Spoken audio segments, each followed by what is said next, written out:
Jesus is first. He's the foundation of our marriage, the foundation of our family. The marriage is second, and children come third. And this is a very important thing for parents to understand. If you give up your marriage for your children are going to leave. And when your children leave home, you're going to go into a crisis. You're going to have if you're still married, you're going to have a shell of a marriage. The other thing is, how are your children going to succeed in marriage if you don't show them how? Welcome to the MarriageToday podcast. We are Jimmy and Karen Evans. This podcast exists to help every couple succeed in marriage. I'm joined today by my wife, Karen. Karen, good to have you here. It's very good to be here. We've been married 50 and a half years. 50 and a half. 50 and a half. They all matter. Can it be a half already? Yeah, it has been. We were married May 11th of 1973. I thought December would be half. Huh? Is December half? So I think September. I can't do the math. I'm too old. But anyway, it's been. But it is nice to be married to you over 50 years. It's been wonderful. We've had a wonderful marriage for many, many years. Had lots of problems early on, and we're going to talk in this show about parenting. And this is called United We Stand. We're going to talk about being a united front as parents. And now we wrote a book with our daughter called "Fighting for the Soul of Your Child." And this is available at store.xomarriage.com. It's available on Amazon.com. And the purpose of the book is just to help parents to be equipped to raise children in these times. The young lady that we wrote the book with, Jenny Morgan, she's 24 years old. And Jenny said that there aren't any parenting books for her generation. She said that all the parenting books are, for the they're 20 or 30 or 40 years old. Mm-hmm. So we wrote this for a current time to help parents really have the skills and tools, know how to parent. But this issue of being united front, Karen, is huge because children are instinctively divisive. Mm-hmm.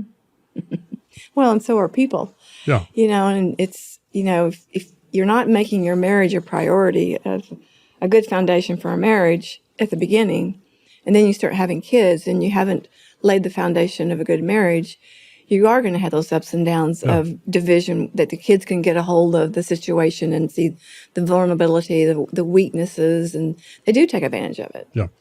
You showed me many years ago an Oprah episode where Oprah was talking to a group of women on her show. And these women they were talking about being mothers, and they were bragging about their motherhood, and they were saying, I live for my children. I just live for my children. Well, what those women didn't know is their husbands were behind the stage in a room listening to what those women were saying, and they were very resentful. And they were saying, that's the problem. That's the problem. So our children are third. Jesus is first. He's the foundation of our marriage, the foundation of our family. The marriage is second, and children come third. And this is a very important thing for parents to understand. If you give up your marriage for your children are going to leave. And when your children leave home, you're going to go into a crisis. You're going to have if you're still married, you're going to have a shell of a marriage. The other thing is, how are your children going to succeed in marriage if you don't show them how? And so one of the things that we did, Karen, is our marriage came first. And we told our children that so I would come home from work, we would eat dinner together as a family, we'd spend time together with the kids. When they were young, we put them to bed. Then we had our time, and we taught the kids to respect our time. And so they saw us, and by the way, both of our children now have kids, and they raised their children exactly the way we raised theirs. And they had a good marriage. Julie and Corey have been married over 25 years. Brenda and Stephanie have been married 25 years. They have a great marriage. They have a date night every week. They work on their relationship, and their children are so secure. The marriage creates the foundation for them to be parents. But if you don't have a strong marriage, or if you give up your marriage, and see some people say, oh my gosh, we've got kids, we're just worn out all the time, and we don't have time to have sex, we don't have time to be together, whatever. So that's a problem. And so what that means is your children are in control. And you have to be in control and make sure that the kids are respecting your marriage, and they don't have 24/7 access because they'll wear you out. You won't have enough time to be married if you give yourself completely to your children. So when we put our kids to bed when they're little, we said, you stay in bed. This is our time now. And we taught them to respect that. Well, I think is even as a wife to her husband, it's important for the wife to, because I know your needs have honor and respect. And, as long as the wife is respecting her husband and honoring him, and then expecting the same thing, and then the husband is expecting the kids to respect the mother, it lays a foundation of respect and honor at the beginning. No. And where, because it's so easy to get caught up in our everyday life stuff, and you get too busy, and then the kids are needing things, and then you're exhausted, you're stressed out, and you lay your guard down, and the next thing you know, the kids have you just all this chaos and stress, and you're like, oh my gosh. And so I think it's just so important to support each other and to be, like we said, a united front. Well, kids are naturally divisive. They know which parent is easier on any particular subject. And so one of the things that we did right related to parenting is the kids would come to me and say, Dad, can I go to the movies with, Johnny or whatever? And I would say, let me talk to your mother. And kids will lie. They'll say, well, Mom's fine with it. Well, you're not, but, they'll lie. So we were always a united front. We didn't let the kids divide. The other thing is this. If I heard the kids disrespecting you, I immediately stood in the middle of it. I would not stand back, and you did the same thing. I wouldn't stand back and let them talk, disrespectfully to you or be disrespectful to you without me getting right in the middle of it. In other words, you pick a fight with your mother, you pick a fight with me. Yeah. I was laughing because I was thinking of you saying that, can you do something? And then what do you go ask your mother, and I have to talk. And the kid says, oh yeah, well, I've already talked to her. She's fine. And it made me think of stories of our grandkids, because it's an inherent thing in kids. This is what we're trying to say. Every kid's like this. And so it's like, as a parent, you need to be aware that they're all the same. And so I remember the grandkids would come over, and they want to watch a certain movie. And I'd say, is that okay with your parents? Because I wouldn't watch it. I wouldn't watch it. Yeah, that's great. They always tell me it's great. I said, okay, I'm going to pick up the phone right now, and I'm going to call them. Well, Yeah.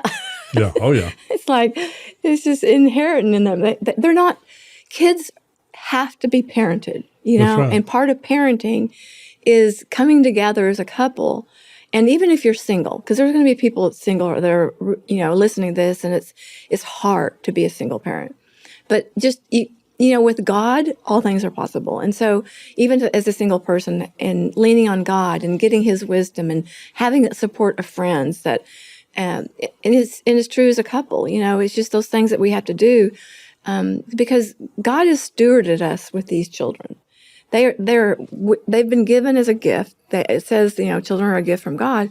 And as a gift, we have to be so careful of how we steward and what we do and how we, because we're raising up children for God. Yeah. And so I think it's just so important to, find information like the book we wrote, because that's the reason we wrote it, is because we can see what's happening to this generation of kids. Yeah. They're being destroyed by the media, by social media, by, just sad. And so, that's why we want to fight for the soul of a child. Well, and I think that the technology of today, Karen, the complications of parents today are even a greater reason why we have to be a united front. Now, what we would do is we didn't have discussions in front of the kids. And we certainly didn't argue in front of the kids. And so if there's something that we wanted to talk about, we go to the bedroom. We had a little sitting area in the bedroom. We'd sit in the bedroom and we would talk after the kids were in bed, or as they got older, we just go in there and talk. And that's where we would talk through parenting and decisions related to Julie and Brent. And then we would be a united front. In other words, when we were dealing with parenting issues, a lot of times we weren't a united front because we hadn't talked. So we would make sure to get together and talk. Well, when we talk, we would always agree to agree, not agree to disagree. We agreed to agree. Now, you and I got in not a fight, I would say, but just a real tense situation one time. It was probably a fight. No, it was about Julie. Yeah, that's true. And it was me and her fighting. Well, yeah, you all fought every day. And it's a couple of things in this regard. One is, Julie has my personality, Brent has your personality. So it was easy for you and Brent to relate, and it was easy for me and Julie to relate, but it was more of a challenge with me and Brent and more challenge with you and Julie. Well, you and Julie fought a lot, and Julie was just, she punched your buttons and she tested all the boundaries. And I kind of had a sympathy for Julie because I felt like you were kind of hard on her. And so you and I would talk about it a lot, and it would create a lot of tension. So finally, we couldn't resolve that. So we went to get counseling. And we went to a counselor that was actually one of our pastors on the staff of the church I pastored. Her name was Ann. And we went into her office and we said, and of course, Ann was a close friend. And I said, Ann, I'm not here as your boss. You know, we're here as a couple. We have a parenting issue that we need to resolve, and whatever you say to us is going to resolve it. And so I said, so here's how I feel. And then you shared how you felt. And Ann immediately said, Jimmy, you're wrong.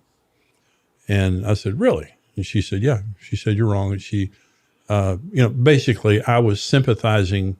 The sympathy I had for Julie was not healthy. I was looking back into my own childhood and wishing somebody would have, advocated for me. And so I did not understand it at the time, but looking back 30 years, she was right. I was wrong. And so I repented to you and we went on. And I'm saying that to say, if you can't figure something out, get help. Getting help is not a sign of weakness. It's a sign of wisdom. And every couple and every family is going to have issues you can't resolve on your own. And you have to go outside to get help. The other thing I would say, Karen, is that you were fighting a lot with Julie. Brent is 6'4", and he's a big kid, and he was looking down on you when he was like 12 years old, and just physically, and he didn't want a woman telling him what to do. Then Julie, you were another woman telling her what to do, what to wear, whatever. So I was at this meeting one day there was another pastor there. And they had a daughter and a son, just like we did. And we were talking about parenting. I was telling him, all the issues that we were having with Julie and Brent. And he said, well, let me tell you my perspective on something that I think will help you. And I said, what? And he said, women are built for younger kids. Men are built for older kids. And he said, when girls turn about 12 or 13, they see their mother as another woman, and they don't want her telling her how to dress, what to wear, those kinds of things. In a boy, when he gets 12 or 13, he sees his mother as a woman telling him what to do, and he doesn't want a woman telling him what to do. He said, so I told my wife, we both have full authority, and when you need to tell the kids something that's difficult, you tell me and I'll tell them. And I came home and I told you that. And I said, Karen, don't go in Julie's room anymore and y'all fight. I said, just come tell me what you want. So you came within an hour, you came to me and said, Julie is not leaving the house looking like that. And so she was wearing holy jeans or something. So I walked into her bedroom. Now, if you would have walked in the bedroom and had this conversation with Julie, it'd have been an hour scream, cry, fight. Okay. I walked into Julie's bedroom and I said, Julie, you're not leaving the house looking like that. And she said, Dad. And I said, change. That was the entire conversation. And she changed. Everything was fine. And you then didn't have the emotional trauma. And Brent was the same way. And I would walk up to Brent, and I was 6'3" at that time. I'm shrinking now. I'd walk up to Brent, look him in the eye, and say this and this and this. So women have complete and total authority. They have to be a parent, but sometimes it's wisdom to defer, to the husband, or maybe a wife when the kids are younger, a husband when the kids are older. And that helped us a lot in our parenting. Well, I want to say this because, yes, Julie was difficult. She was a strong-willed child, but she was never rebellious. She was just very strong-willed. But today, and this is why I want to say what I'm saying, is how God redeems everything. And so today, Julie and I are extremely close. We talk every single day. And, God has healed all of that. And so if I'm saying this to say, if you have a difficult child and it wears on you, don't give up on hope. That's right. God can do anything. Yeah, we parented the kids. And when they left home, and we did our very best and prayed for them and raised them in a good Christian home. But when they left home, there was a question mark over both of them. But, the Bible says you train up a child in the way they should go when they get old. When they mature, they'll come back to it. That's what happened. When the kids left home, the longer that they were in college and out on their own, the smarter we got. And finally, they were home. They were mature Christians. They married mature Christians, and they live today according to the way we raised them. They raised their children the way we raised them. And so don't get discouraged, because it is a battle raising your children, but when you do the right thing. it pays off. But what we're saying on this show today is be a united front. Be sure and talk and agree on your parenting. If you can't agree, go get help. And make sure that your children don't divide you or see you divided. They need to see their parents as a united front. We hope that this has been helpful to you today. We'll see you next time here on the Marriage Today podcast. Goodbye.